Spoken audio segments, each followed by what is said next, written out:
Sabe, o que é que define de verdade uma pessoa forte? Será que é uma coisa com que se nasce ou é algo que se constrói? A perspectiva que a gente vai mergulhar hoje defende uma ideia muito poderosa. A força de verdade não aparece por acaso. Ela é feita de pequenas, mas muito consistentes escolhas diárias. Então, vamos direto ao ponto. Quando a gente pensa em força, o que geralmente vem à cabeça? A visão que estamos explorando hoje nos desafia a olhar um pouco além do óbvio, sabe? A questionar as nossas próprias definições. É muito fácil associar força com coisas que a gente pode ver, tipo músculos, dinheiro, um status social elevado. São, digamos, as métricas que a sociedade costuma valorizar.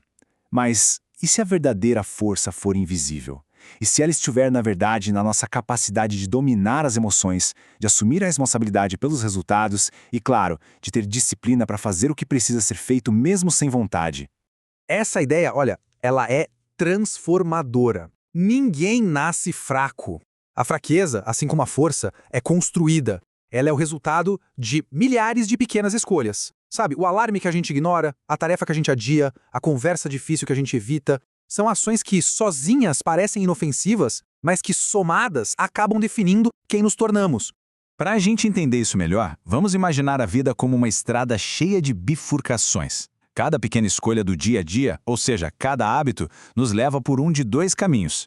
Um deles leva ao crescimento, o outro à estagnação. Vamos então explorar a primeira dessas grandes escolhas. Tudo começa aqui, na base da nossa mentalidade. Existem duas decisões que são, assim, fundamentais e que ditam todo o resto. Como a gente encara o desconforto e se a gente assume ou não a responsabilidade pela nossa vida. O nosso cérebro, por natureza, é programado para buscar conforto e economizar energia. É um mecanismo de sobrevivência antigo. O problema é que hoje em dia, o excesso de conforto acaba atrofiando a nossa capacidade de lidar com desafios. A ideia aqui é meio radical. Em vez de fugir do desconforto, a gente deveria procurá-lo, encarar como se fosse um campo de treinamento, sabe? O lugar onde a resiliência é forjada de verdade. E aqui a gente vê os dois caminhos em ação. De um lado, o caminho do conforto, que está sempre buscando um atalho, evitando esforço, e o resultado disso é uma tolerância baixíssima à pressão. Do outro lado, tem o caminho do desconforto. Esse abraça o desafio, porque entende que cada dificuldade superada é como um tijolo a mais na construção da disciplina e da autoconfiança. Agora, o segundo pilar fundamental, a responsabilidade. Pensa bem, quando as coisas dão errado, qual é a primeira reação? Para muita gente, é apontar o dedo. É o sistema, são as outras pessoas, é a falta de sorte. Essa é a mentalidade da culpa, onde o poder de mudar a situação é sempre entregue para fatores externos. Já o caminho oposto é o da responsabilidade. Diante do mesmíssimo problema, a pergunta muda de quem é a culpa para o que eu poderia ter feito de diferente. A energia que antes era gasta procurando culpados, agora é usada para aprender e para melhorar.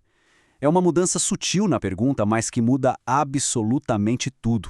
E aqui está a grande virada de chave. Responsabilidade não é um peso, é poder. Enquanto a culpa nos deixa presos no passado, a responsabilidade nos coloca no banco do motorista do nosso futuro. É reconhecer que, se a gente faz parte do problema, a gente também é a chave para a solução.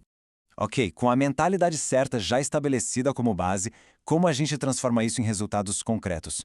Agora vamos dar uma olhada no motor do progresso, aqueles hábitos que transformam a intenção em realidade. A motivação. Todo mundo adora, né? É aquela onda de energia que faz a gente querer conquistar o mundo. Só que tem um problema. Ele é totalmente inconstante. Varia com o nosso humor, com o clima, com o cansaço. Depender dela é como construir uma casa na areia. A alternativa que a fonte propõe é bem mais sólida. Construir sistemas. Rotinas e processos que fazem a gente avançar mesmo naqueles dias em que a motivação simplesmente não aparece. E como é que isso funciona na prática? A ideia é simples, mas muito poderosa. Primeiro, criar rotinas que automatizam as decisões importantes do dia. Segundo, ter horários claros, tratando os compromissos pessoais com a mesma seriedade de uma reunião de trabalho. E talvez o mais importante, definir alguns poucos hábitos como inegociáveis. São aquelas ações que são feitas todo santo dia, sem desculpa. Isso nos leva a uma diferença que é crucial, a diferença entre ter a intenção e partir para a execução. Existe o caminho de quem adora planejar, sonhar, falar sobre as metas, mas na hora de agir, paralisa. E existe o caminho de quem talvez fale menos, mas que está lá todo dia, em silêncio, colocando um tijolo a mais na sua construção. A verdade é brutalmente simples. A execução sempre, mas sempre, vai vencer a intenção. Um pequeno passo que foi dado é infinitamente mais poderoso do que o plano mais perfeito que nunca saiu do papel.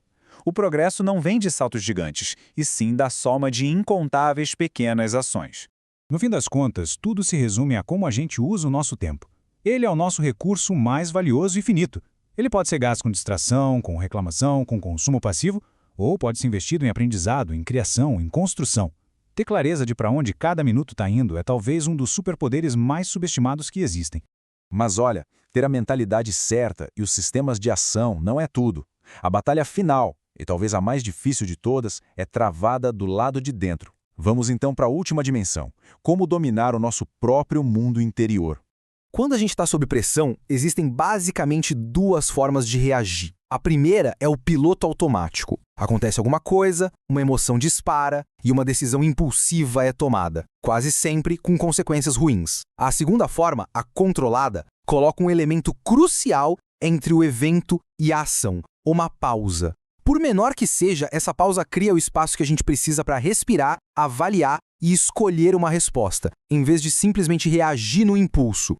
Outro ponto essencial do nosso mundo interior é como a gente se relaciona com o fracasso. Ele pode ser visto como um veredito final, sabe? Uma prova de que não somos bons o suficiente.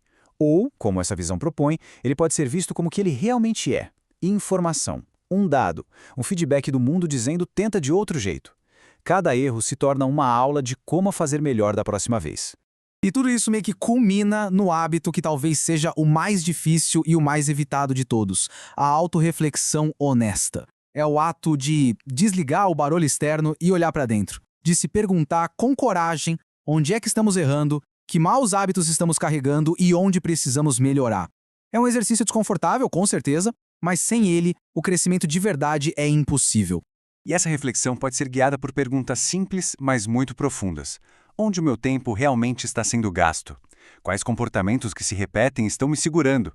E a pergunta mais importante de todas: a pessoa que estou me tornando hoje é a pessoa que eu realmente quero ser amanhã? E assim a gente chega na grande conclusão.